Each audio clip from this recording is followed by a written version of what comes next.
And here comes another car, doing its thing to ruin my life. Maybe an overstatement, but it's annoying. Oh my God, that was an AMG wagon. I take it all back. I take it all back. That was an AM, could you see that?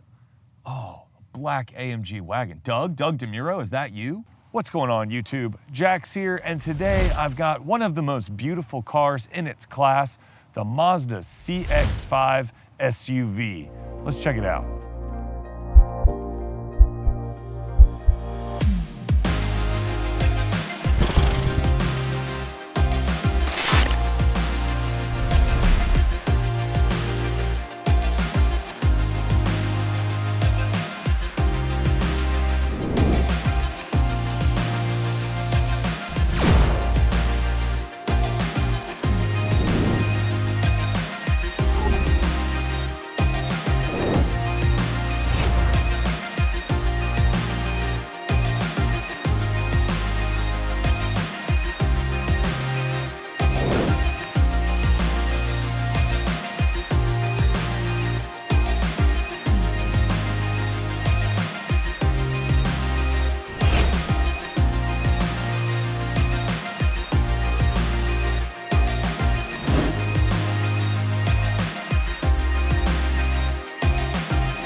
It's no secret that SUVs are the most popular types of vehicles on the road. And one of the hottest segments in the SUV class is that sort of near luxury, semi-premium level of SUV. And that's exactly where the Mazda CX-5 is targeted. Any conversation about the Mazda CX-5 needs to start with its Kodo design language, which is, in my opinion, one of the best mainstream designs of any automaker. In fact, I'm gonna go out on a limb here and say that the Kodo design language that Mazda features in all of its cars is the best mainstream design language. It's more consistently beautiful than any other mainstream manufacturer. Personally, I think it's the best looking vehicle in this sort of segment of vehicles, regardless of price. I know that's a bold claim, but I really believe it to be true. Think about it. I mean, the BMW X3 is handsome enough, but it's only a matter of time before some giant nostrils get grafted onto its front end.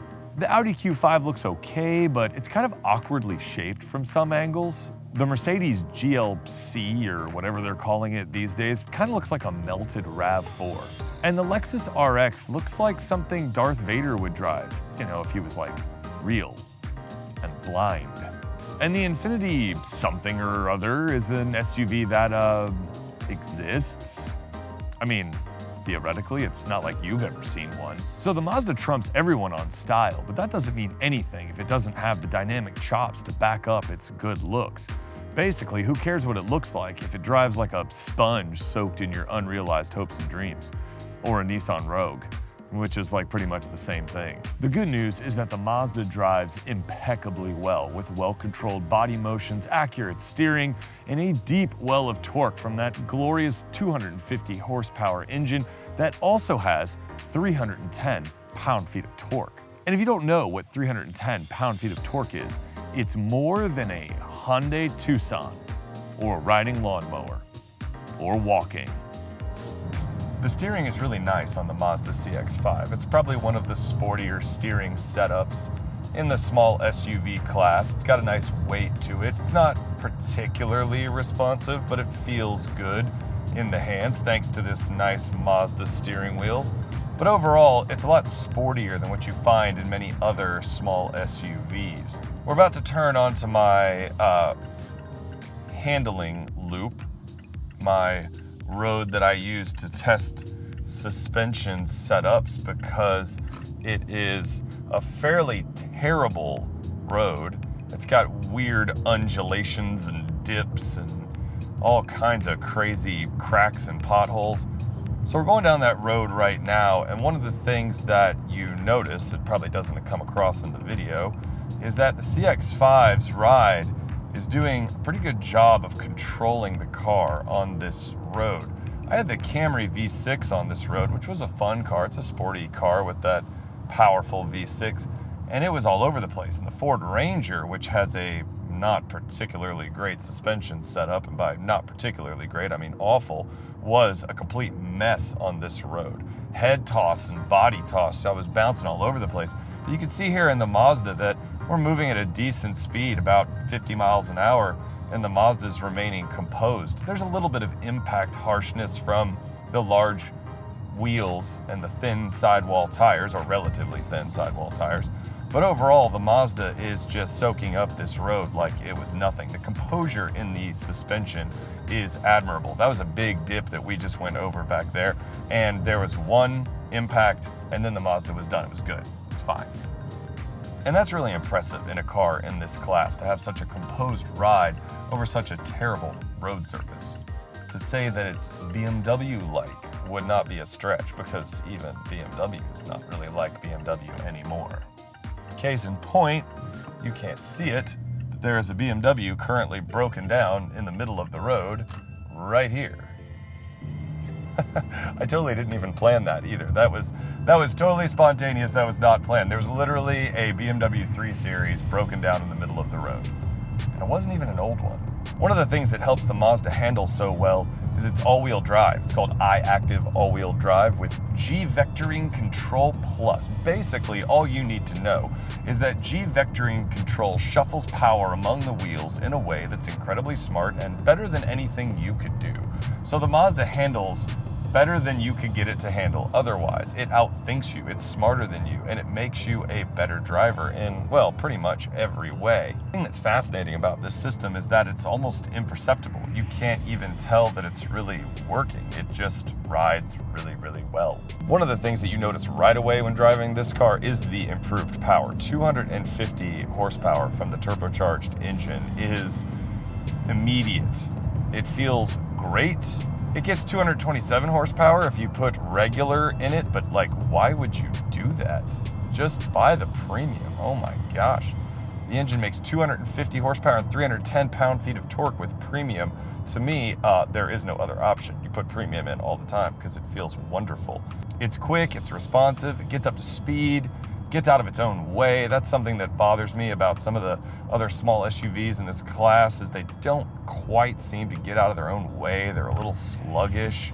One knock though is that the Mazda's brake pedal feel is firm, but like kind of in a spongy way, not really in a firm sports car kind of way. Ironically, I have an Acura NSX right now along with this Mazda CX-5, and that has a more firm progressive brake pedal feel, which is unusual because it's also a hybrid. This car has a firm pedal, but there doesn't seem to be any kind of linear weighting as you push harder. It just sort of mushes down. In fact, I would argue that the dynamic penalty between driving a car such as the Mazda 3 hatchback and driving this CX-5 is almost non-existent.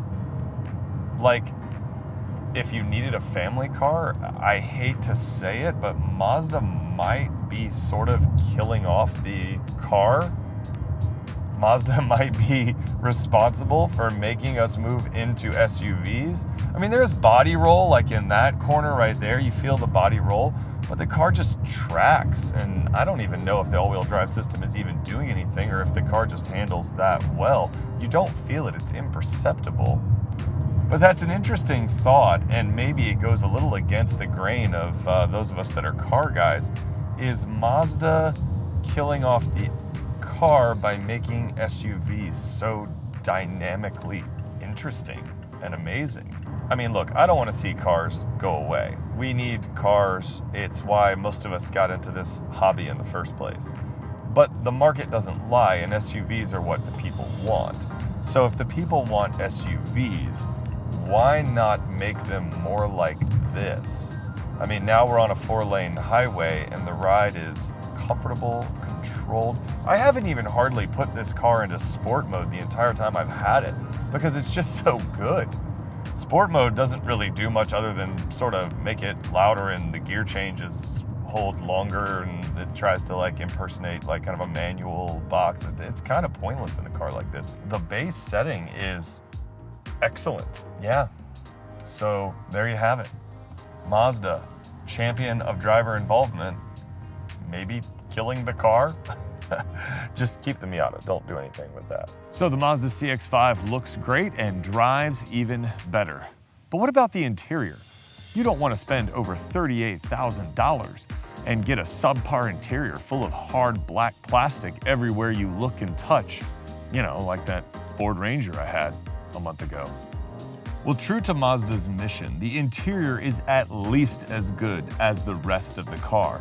The Catura brown leather in this test model signature edition is sumptuous, and it makes you wonder how luxury automakers can get away with charging more money for leather that they say is more specialer leather.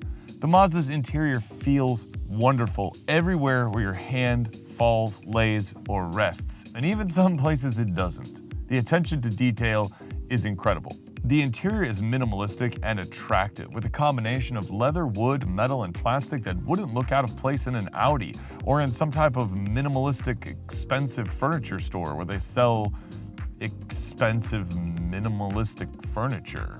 I don't know anything about furniture. My house is full of rooms to go. I'm not kidding. Everywhere you look, there is that attention to detail. There's the stitching on the dash and the doors. There's the graining of the wood. There's the knurling of the knobs. I don't even know what knurling is, but I know these knobs have them and it looks really good. Knurling is that texture around the edges of the knobs that you find in other cars that have knurling in them, like the Mazda does. But the Mazda's a lot cheaper, but it still has the knurling, which means, why would you pay more? You notice this is a running theme in this review. This car is really, really good. Why would you pay more for a car that's not better? One of the things that you notice about the buttons, all kidding aside, is that they have a very pleasing feel to them. There's sort of a heft, a deliberate click that the buttons have that makes it feel a lot more premium than clickety-clack plasticky buttons that you find in other cars that don't have buttons like this, or knurling. They don't have knurling in them. The interior ergonomics are very logical and well laid out, and also the displays are bright, clear, and easy to read. I especially like the digital center gauge, which is very clear and displays useful information. On top of it all, the Mazda has some serious safety credentials, with its iActive suite of safety technology watching your back as you drive down the road, featuring things like lane departure warning, lane keep assist, radar cruise control, blind spot monitoring, and smart city braking with pedestrian detection to make sure you don't run over any people who are not paying attention as they cross the road, even if you want to. It's also worth noting that many of these systems appear in the standard head-up display on this signature trim, which makes monitoring your safety extremely easy, and you never have to take your eyes off the road to know what's going on around you. It's also a top safety pick from the Insurance Institute of Highway Safety. If you're into awards and accolades and trophies, good for you. Basically, the CX-5 is just really safe, which means it's on my short list for my coming-of-age new driver in a couple of years. And of course it's on my short list because I like it and I'm buying it, and it's my car and she'll get whatever I give to her. And since infotainment matters, especially to young people, the Mazda has you covered with Apple CarPlay, Android Auto, navigation, Bluetooth, all the things you'd expect in a top trim level small SUV. The CX-5 also has a surround view camera for helping you or your relatively new driver get out of tight spaces without curbing the Mazda's beautiful gunmetal gray wheels. Also, and I know I'm in the minority here, I think the Mazda's system of having the screen placed up high and away in the driver's line of sight while the hand controls are close to where the driver's right hand would sit makes a lot more sense than having a large touchscreen display placed low down or a high touchscreen display where you have to reach and become distracted. I think having the hand controls separated from the display makes a lot more sense where the display can stay in the driver's line of sight, but he or she doesn't have to reach to the screen to make a change or a selection. I mentioned this in my review of the Acura RDX, which is a vehicle that costs a lot more than this Mazda, that I thought that this was the right way to do it. And I know that a lot of people are moving towards touch screens and, Tesla's made them popular with its giant screen, but I think having the controls close at hand while the screen remains in the driver's line of sight and mirroring information in a head-up display is a much safer, more efficient way of communicating that information and integrating the infotainment with the driving experience. So, what are the drawbacks, of course? Well, there's only a few. First of all, the Mazda CX-5 is slightly smaller than its two main rivals, the Honda CR-V and the Toyota RAV4. It's a lot more stylish than both of them, but it doesn't quite have the interior space or the cargo room. So if that's important to you, you definitely would want to look at those two SUVs as well. Also, the Mazda's infotainment screen it's just too small, if we're being honest. It's just too small. In a world of gigantic cell phones, the Mazda screen is barely larger than a phone. And when it's in surround view and the backup camera and you can see all around the car, it's kind of hard to see what's around you because the screen just doesn't have enough real estate. While I appreciate the fact that the screen is placed high near the driver's sight line, at the end of the day, it's just not big enough, and I think a longitudinally larger screen, longitudinally larger, more rectangular. It just needs to be more rectangular, wider, more rectangular, then you'll have enough room for the surround view. There you go. Fuel economy is also just decent. The Mazda's rated at 22 city, 27 highway. I saw about 23-ish miles per gallon in mostly city driving, which is fine for me. If that's important to you though, you might want to look at the Honda CR-V or the Toyota RAV4 Hybrid. I had a RAV4 Hybrid earlier and that got about 40 miles to the gallon in the city. But if you're like me and you don't care about such things, you like the way the car's styled and the way it drives and the way the interior looks and all those other things that, you know, matter, then you would probably like the CX-5 more. Lastly, the A-pillars at the front of the windshield are kind of big. It's not really a problem most of the time, but in certain sort of situations, driving in the city where you have to look left and right coming out of intersections, they are quite large, and I had to do a double take just to make sure that no one was coming. The A-pillars can hide like a truck, so you want to make sure you give a little look so you don't pull out into traffic and realize there was a big rig hidden behind your A-pillar.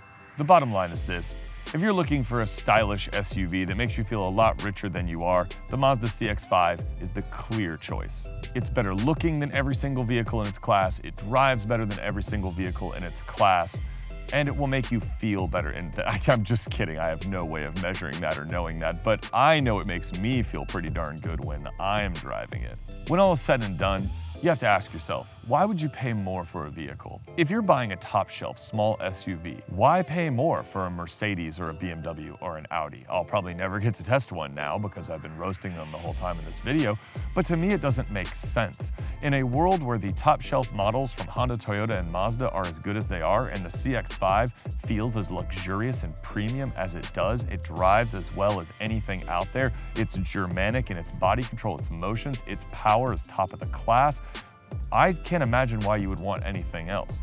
And that's why currently the CX-5 is probably my #1 choice for used car market in a couple years when I might be getting Ella for a new driver. If you like this review of the Mazda CX-5, please consider giving it a like and share it with somebody who's looking for a great small SUV.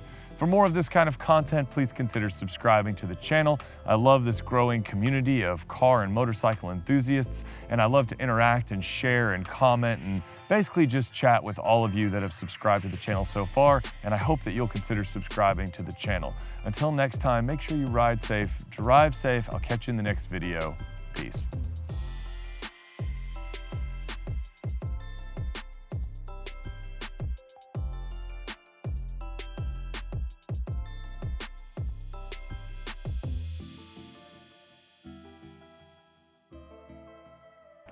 Ooh, so fast driving in the park is so fast. Freaking bug on the lens. Also, it should be noted that I'm here filming in this spot because it's the middle of the day and I needed some shade. But this is literally on the main drive of a park that everybody drives by and then slows down and goes, "What's that guy doing? Looks important. We should probably hang out in the picture as long as possible." Especially not that car right there. Whatever it is. Oh, it's a Pontiac G6. No, yeah, that car doesn't even come close. Yeah, slow down to look. Make your ruination of the shot even longer. Swear to God, how many, is that Escalade driven by already? God, it's so cliche. I bought a white Escalade, I made it. Wind, wind, wind. Why is the wind right now? Why wind? Why wind? Wind and car. This is gonna be like 20 minutes of sustained rolling footage. I shouldn't do it by a bridge. Everybody slows down to go over the bridge. Both sides by cars coming in both directions. There's a Nissan Frontier. Don't buy that car. Guy behind me just honked because I didn't turn fast enough. Sorry, bro. I didn't mean to hold you up in your 2001 4Runner. like the broiest bro car that ever broed. I've got a beard. I'm a frat boy. I drive a 4Runner. I don't think he'd be happy if I got out of this. Ooh, Tesla Model 3.